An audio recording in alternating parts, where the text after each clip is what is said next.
विधानसभा निवडणुकीच्या पार्श्वभूमीवर राजकीय घडामोडींना वेग आलेला आहे. जागा वाटपाबाबत पक्षांमध्ये बैठका, चर्चा सुरू आहेत. इच्छुक उमेदवार ज्या ठिकाणी उमेदवारी मिळेल, सोयीस्कर निवडून येऊ अशा पक्षात पक्षप्रवेश करण्याच्या तयारीत आहेत.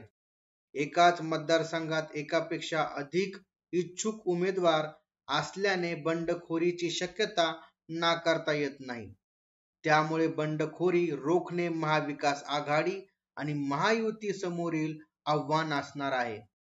पक्षांनी मोर्चे बांधणी करीत निवडणुकीची तयारी सुरू केली असताना माजी आमदार रमेश आप्पा थोरात लवकरच घड्याळ सोडून तुतारी हाती घेण्याची चिन्हे निर्माण झाली आहेत. खुद रमेश थोरात यांनीच या संदर्भात माहिती दिली आहे. त्यामुळे उपमुख्यमंत्री अजित पवार यांच्या नेतृत्वातील राष्ट्रवादी काँग्रेस पक्षाला दौंडमध्ये मोठा धक्का बसणार आहे. दौंड विधानसभा मतदारसंघ हा भाजपाला सुटण्याचे जवळपास निश्चित झाल्याचे मानले जात आहे. त्यामुळे रमेश थोरात यांची राजकीय अडचण झाल्याचे पाहायला मिळत आहे.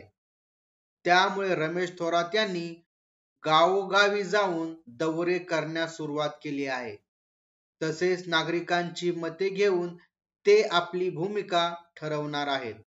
त्यामुळे दौंडमध्ये अजित पवार यांना मोठा धक्का बसणार असल्याचे मानले जात आहे.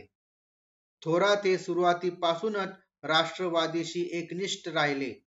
मात्र राष्ट्रवादीत 2 गट पडल्यानंतर त्यांनी अजित पवार यांच्यासोबत जाणे पसंत केले.